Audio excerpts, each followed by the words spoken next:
बड़े बड़ाई ना करे, बड़े ना बोले बोल, हीरा मुख से ना कहे, हीरा मुख से ना कहे, लाख है मेरा मोल।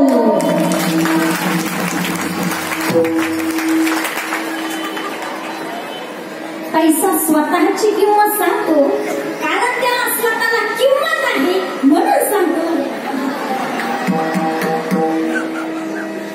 धन को कीमत है, धन को कीमत है, इसीलिए हमें धन को संभलना पड़ता है।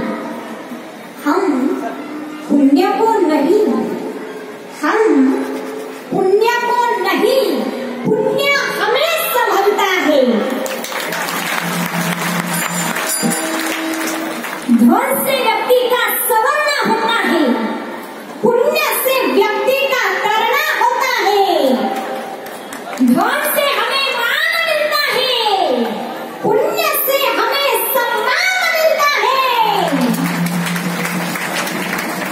धन से हमें सांसारिक सुख मिलता है, पुण्य से हमें पारमार्थिक सुख मिलता है। धन से हमें यहलोक में कीर्ति मिलती है, पुण्य से हमें परलोक में सद्गति मिलती है। धन से हमारा चरितार्थ चलता है, पुण्य से हम कृतार्थ होते हैं। धन यानी लक्ष्मी है, महालक्ष्मी है।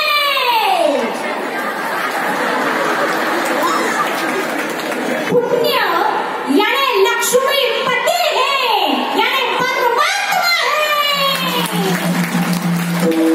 धन हमें विज्ञान से मिलता है, पुण्य हमें आत्मज्ञान से मिलता है।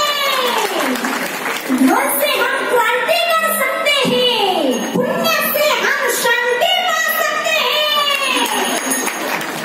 धन हमारा साधन है, पुण्य हमारा साध्य है। धन हमारा विश्वास है, पुण्य हमारा श्वास है।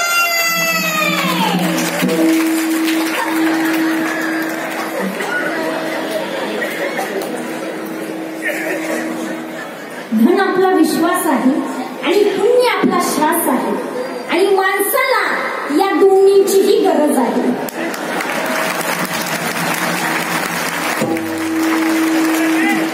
कारण विश्वासही बाजारात विकत मिळत नाही आणि श्वासही बाजारात विकत मिळत नाही। पण आपल्याला परमार्थामध्ये जर विश्वास ठेवायचा असेल तर अगोदर आपला श्वास चालू पाहिजे, म्हणजे विश्वासापेक्षा श्वासाला किंमत आहे। आपला श्वास चालू असेल पण आपला विश्वास जर परमार्थात नसेल तर आपल्या श्वासाला काही किंमत। लोहाराचा भाता सारखा श्वास घेतो आणि श्वास सोडतो, पण त्याच्या जीवनाला शून्य किंमत आहे। तसा आपलाही श्वास चालू असेल पण आपला विश्वास जर परमार्थात नसेल तर आपल्या श्वासाला शून्य किंमत आहे। बिना विश्वासाचा परमार्थ हा होऊच शकत नाही। आपण दोन बाजू पाहिल्या, एक बाजू म्हणजे पैसा आणि दुसरी बाजू म्हणजे पुण्य। आणि आपण हेही पाहिले, धन म्हणजे पैसा आपला विश्वास आहे आणि पुण्य आपला श्वास आहे। म्हणून पैसे कमवा, पैसे कमवा, पण चांगल्या मार्गाने कमवा। वाईट मार्गाने कमवलेला पैसा कधी सुख देत नाही। पैसा खर्च करा, पैसा खर्च करा, पण चांगल्या मार्गाला खर्च करा। वाईट मार्गाला खर्च केलेला पैसा कधीच सुख देत नाही। पैसा साथी, पैसा घाती, पैसा खेल खिलावे, पैसे में सब दुनिया चलती, पैसा नरक चखावे। म्हणून बापांनो, पैसा चांगलाही आहे आणि पैसा वाईटही आहे। पैसा देव नाही, पैसा देव नाही, पण देवाची शपथ पैसा देवापेक्षा कमीही नाही. पैसा देव नाही, पण पैशाच्या योग्य वापराने देव सुद्धा मिळू शकतो. पैसा शिक्षणासाठी वापरा आणि पुण्याची जोडी करा.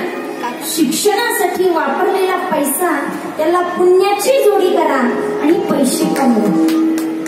जगायचे जर असेल तर पैशाचीच गरज आहे. आणि करायचे जर असेल तर पुण्याचीच गरज आहे. पैशाशिवाय आपण जगूच शकत नाही, पुण्याशिवाय आपण करूच शकत नाही. पैसा ही लक्ष्मी आहे आणि लक्ष्मी भगवंताशिवाय राहू शकत, कारण ती पतिव्रता आहे. पुण्य देव आहे, देव लक्ष्मीशिवाय राहू शकत नाही, कारण पत्नीशिवाय पती अधुरा आहे. नुसते पैशाने सुख मिळणार नाही, नुसते पुण्यानेही सुख मिळणार नाही. संसार जर उत्तम करायचा असेल तर पैसा आणि पुण्य या दोन्हींचीही गरज आहे. संसारात जर सुख पाहिजे असेल तर पुण्य आणि पैसा या दोन्हींचीही गरज आहे. म्हणून पैशाला हवी पुण्याची साथ, पैशाला हवी पुण्याची साथ, आणि पुण्याला हवा पैशाचा हात, पुण्याला हवा पैशाचा हात. आणि या दोघांनाही हवी एकमेकाची साथ, दोघांनाही हवी एकमेकाची साथ.